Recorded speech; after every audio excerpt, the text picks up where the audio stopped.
This is my return to deadlifts after injuring my back, doing a heavy 270 kilo double last week right here in the garage gym. My name's Toby, and today we are thankfully back deadlifting already. We're going to be taking it much easier though, really working on nailing that form. And if you have suffered a back injury and you're facing down your first week back deadlifting since it, this might be the video for you, because we're going to go through that journey together, talk about how I'm approaching it, why I'm approaching it in this way, and it should all round be a pretty good time. So, as I mentioned last week, I had a very slight back injury while deadlifting, and I did the sensible thing, took the rest of the week off training, and now I'm in the midst of a bit of a deload week, letting it make sure that it's completely recovered. Thankfully, by a couple days after the injury, I could not feel it any longer. But that doesn't mean we're going to come back in here and try that 270 double again and try and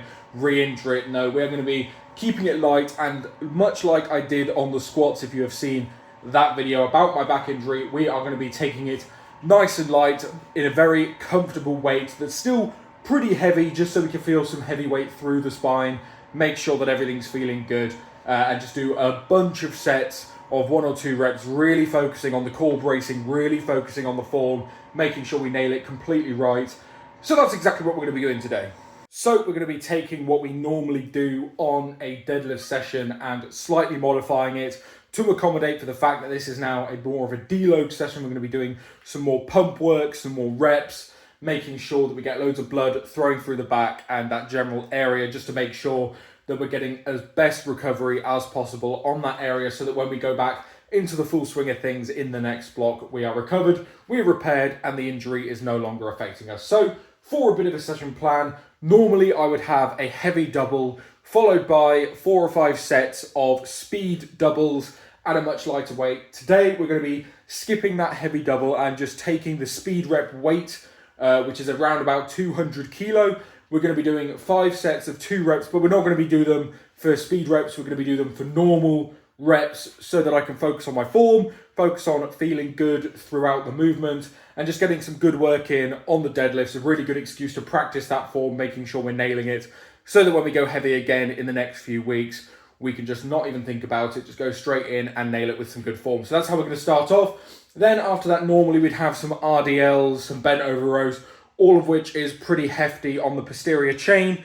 Now, to avoid potential re-injury, fatiguing that too much, we're going to switch that out for a T-bar row, as I haven't done them in a long time, and they're a bit kinder on the lower back, so they're going to be our heavy rowing movement. Then we're just going to hit the normal pumpy lat pull downs, seated cable rows, and a bunch of other fun back accessories. So the reason you clicked on this video is because you might have had a back injury and you want to know some tips and tricks about how to return to deadlifts for the first time. Now, the severity of your back injury is going to change the amount of time you have had off of deadlifting. For me, luckily, super fortunately, it was only a week. For some people, it'll be a matter of months, some people a matter of years. But all in all, that doesn't change the fact that at some point, you are going to return to deadlifts. And that is exactly what we're going to go over in today's session. We're going to go over exactly how I am changing my approach to these specific deadlifts today, compared to what I would normally do when I was fully healthy, when I'm back fully healthy, what I will continue to do. But as for the first session back to deadlifts, we're going to have to approach them a little different, and that is what I'm here to talk about today. So your first set of deadlifts since injuring your back. Now, I'm going to say off straight at the bat that you're going to want to pick up a weight that you know it's going to be no issue, hurt back or not, whether that is just the bar, 40 kilo, 50 kilo, 60 kilo, 70 kilo, you've got to pick a weight that you know is not going to cause issue. And normally, on a normal deadlift session, what I would do is I would set up and I would do a set of 5 explosively with as much power production as I can, as if it was a 1 rep max. That's how I warm up for every set of deadlifts that I do. That's not what we're going to do here. You're going to want to take your time with these. You're going to want to make sure that your form is impeccable. You're going to want to make sure that there is nothing off with your back at all. So that's exactly what we're going to do. I'm going to take my time in the setup, make sure everything feels, looks, is all perfect, and we're going to do 5 reps exactly like that. So normally, as I said, I would get a breath, go in and rip it off the floor. What I'm going to do now is I'm going to get the breath in, but I'm going to take my time in the setup, take my time off the floor and just make sure everything looks perfect.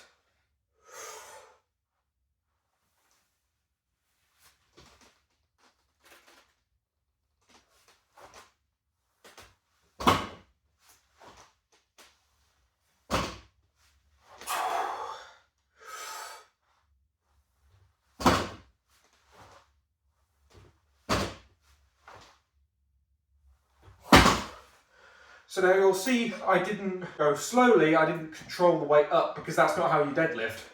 And that is not going to reinforce that mental for you. But what I did do is I made sure before I pull, I was in a perfect position every single rep. And then once I'm in that position, I can pull it.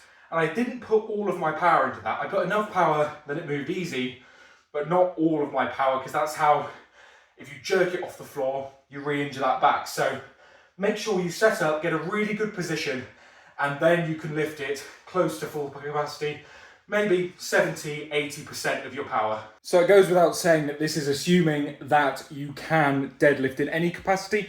Obviously, if you're still injured to the point of not being able to pick anything up, then you shouldn't be deadlifting. This is purely for the first deadlift session back when you're feeling healthy enough to go in and do deadlifts. And now, that is how I am going to approach the rest of the sets today. We're going to make sure that we're in a properly good starting position, nice and low in the hips, and that we go off the floor in exactly the same manner every single rep. We're not going to rush it. We're still going to put in a decent amount of power because that is how you deadlift. There's no point reinforcing the movement pattern of going super slowly to make sure it's perfect, because if you go really slowly, that's putting a lot more unnecessary stress on that lower back. You want to still lift quickly, but not 100% yanking it off the floor, getting out of position. You want to put in enough power that it feels like a deadlift, but still reinforces that good position. So we're going to up the weight now. I'm going to go up in my usual warm-up increments. And if at any point they start feeling off, that's where I'm going to call it. But hopefully we'll be able to get up to 200 kilo, do 5 sets of 2 reps, and hopefully they should look really easy, all look exactly the same, and we should come out of it nice and fine. So I'm going to show you some of my warm-up sets, and we're going to keep going. So once again, we're going to make sure that we're in that perfect starting position before we pull and take no unnecessary risks to get the weight up. So let's get it done, let's make it look nice.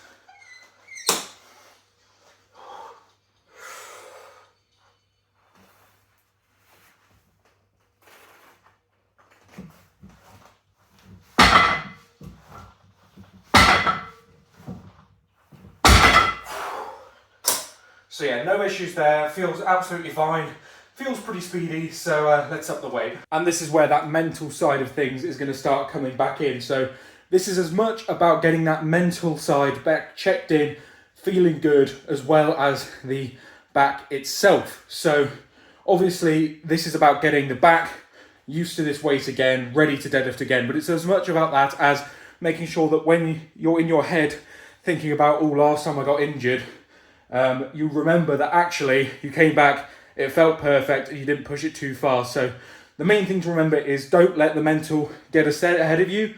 So just because it's feeling amazing, just because it's feeling completely fine, don't immediately return to your old ways. Keep this session as I'm taking it easy, I'm making sure my form's good, I'm controlling myself, and then when we get back to it in the next few sessions, you can start building back up to that more aggressive, full-on, we're deadlifting heavy mindset. So yeah, this is about as much as repairing the mental as it is the physical. So let's get another plate on. So we're on my final warm-up now, as this is usually like my mid-range warm-up for a full heavy session, but because we're going absolutely nowhere close to my max today, this is the last warm-up.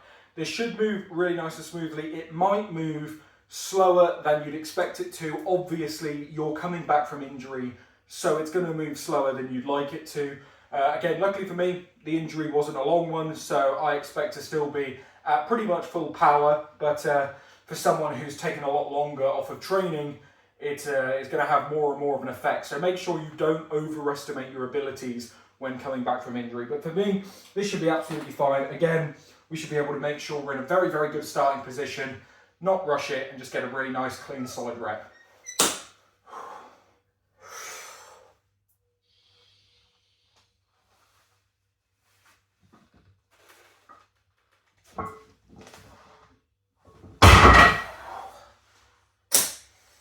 So yeah, again, no issues, felt fine, felt like normal. So yeah, pretty pleased. So I think you guys get the gist now of what we are trying to accomplish with these deadlifts, the first session back after a back injury. We want to keep your hips nice and low, your position really, really good. Try and not rely on the lower back much, if at all, because that is what's going to re-injure it. So now I'm pushing the weight up to the top set of 200 kilo. For me, this is still 85 kilo away from my 1 rep max and a good 60, 70 kilo away from the working sets that I usually do. So you really want to keep the weights at about 60% of your 1 rep max for this first session because we're just trying to reinforce the form, just trying to make it feel good, fire good. And if it moves well, then that's your mental ticked off. So I'm going to do the top sets now, 5 sets of them, film a few of them for you guys, stick them in a little montage, and then we'll come back, talk about a few final points of coming back, deadlifting for the first time after a back injury, and then we'll move into the rest of the session. But without further ado, here are those deadlifts.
So now that's the deadlifts out of the way. You saw all 5 sets of those. They all looked exactly the same. They all felt exactly the same and not a peep from the lower back.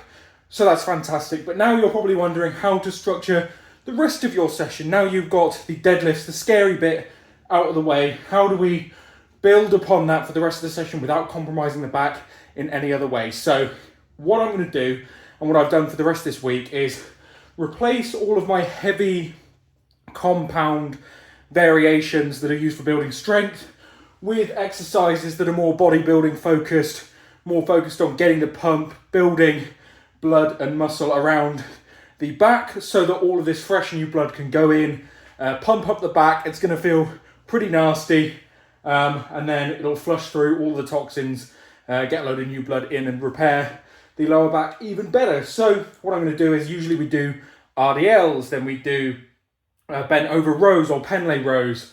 We're going to replace both of those because they are really like lower back heavy row variations.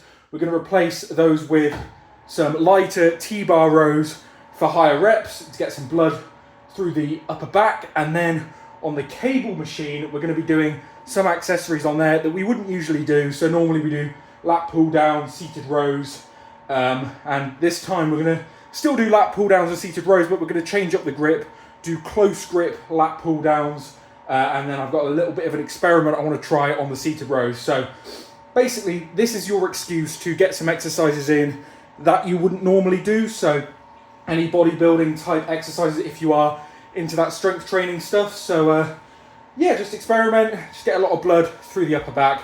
Don't go too crazy.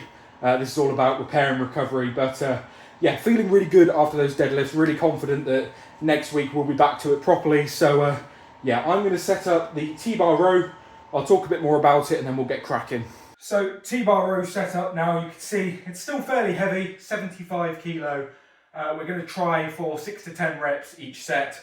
Maintaining back position, that's the most important thing, is that we keep this back nice and flat. And we just, row up. I'm going to take the mid-handle grip just because it's the easiest, and we're going to try some narrow grip lat pull downs. So no need to go narrow here. But yeah, going to smash out 3 sets of 6 to 10 reps now, show you them in a second.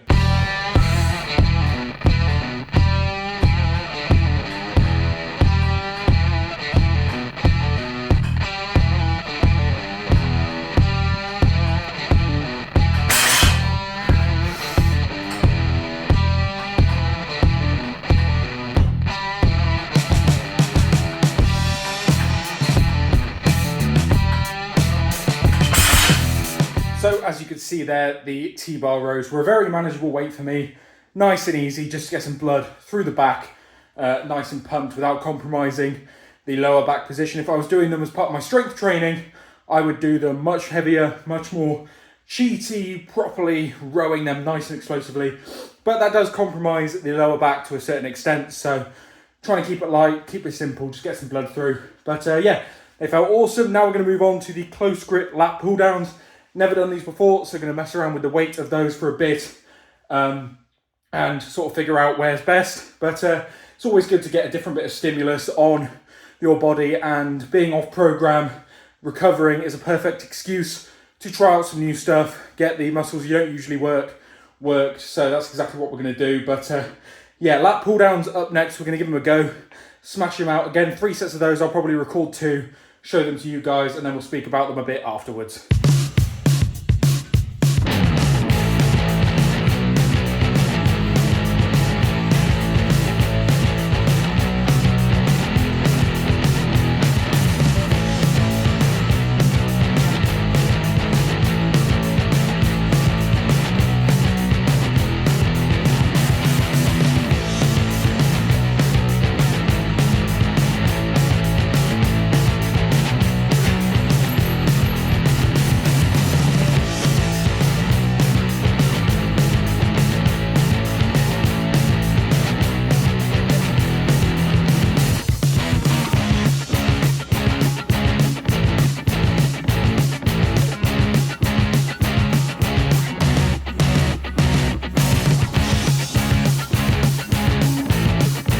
So took them for a ride on sets of 15, which is far more reps than I usually do on anything. So yeah, they were pretty brutal. They look pretty easy, but 14th, 15th rep, you could really start to feel the stretch in the lats. And weirdly enough, the biceps, I didn't think about that, but obviously sort of like a chin-up position, it's going to hit your biceps. So got a nice little bicep pump out of it, which is something I don't usually have. So pleased with how they felt. They felt pretty awesome, to be honest. We'll probably incorporate them a bit heavier in other blocks of training at some point, but now we're going to move on to the seated cable row.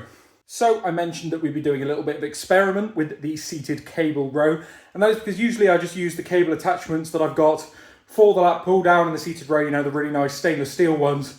But when I was using the T-bar row attachment, I was like, I wonder if I could attach this attachment to the cable and use it for seated rows. So that's exactly what we're going to try and do.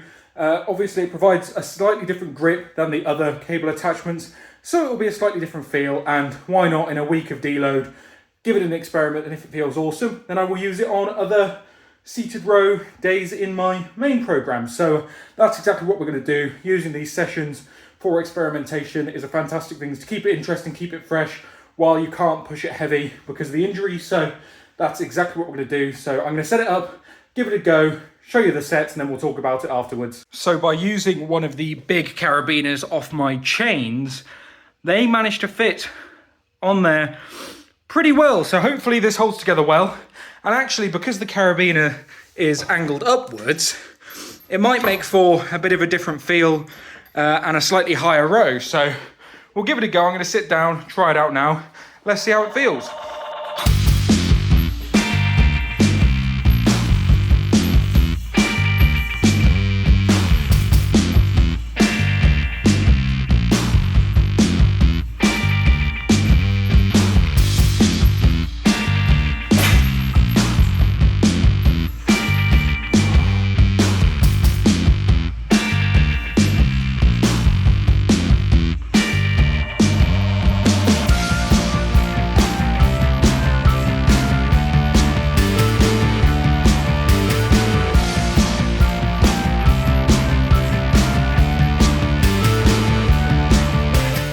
probably tell by looking at those that they are the best row variation I have ever done on that lat pull down. Obviously, it is pretty unorthodox. I didn't think to try it before, but yeah, the angle of that big carabiner means that you're pulling, as I suspected, from a higher height. So usually with that, it's angled upwards towards you. And you know, if you use any of these seated cable machines that are seated on the floor, that angle is pretty severe and feels very different to a properly horizontal gym machine. And this completely negates that. It completely feels exactly like a normal machine. I can get a really good stretch, get a really good contraction. I'm honestly going to be doing that every single time I do seated rows now. It is that good. And because it's got the multi-grips, I could do close grip, I could do mid grip, I could do wide grip as well.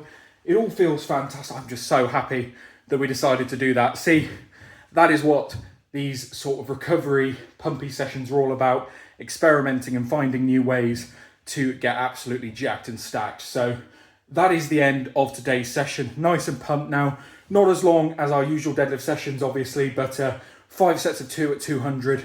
Felt awesome. Back's completely recovered, and then lots of pump work to get the back nice and full of blood. Usually I do grip at the end of today's session, but I did my grip yesterday in its own session because I was bored. So we're not going to be doing that today, but hopefully this has provided some useful information about how you can approach your first deadlift session back after getting injured. So thank you guys so much for watching. Hopefully, as I said, this has been useful. If it has been, comment down below and let me know about any of your tips for coming back from injury, because I know quite a few of you guys have had injuries in the past, so it'd be really useful to hear from you and start a discussion down below. But if you enjoyed the video, please be sure to leave a like on it, as it helps boost this to other people who might find it useful. And if you're along for the ride and want to see me in my journey to get to 300 kilo deadlift, now that we're recovered and feeling good, we're going to get pretty heavy again soon. So please be sure to go down below, hit subscribe if you're interested in following that.